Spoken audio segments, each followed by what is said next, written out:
உனக்கே ஓர் தொட்டில் கட்டி நானே தாயாய் மாறிட வேண்டும்.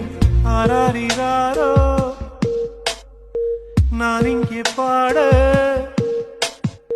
தாயே நீ கண்ணுறங்கு என்னோட மடி சாய்ந்து.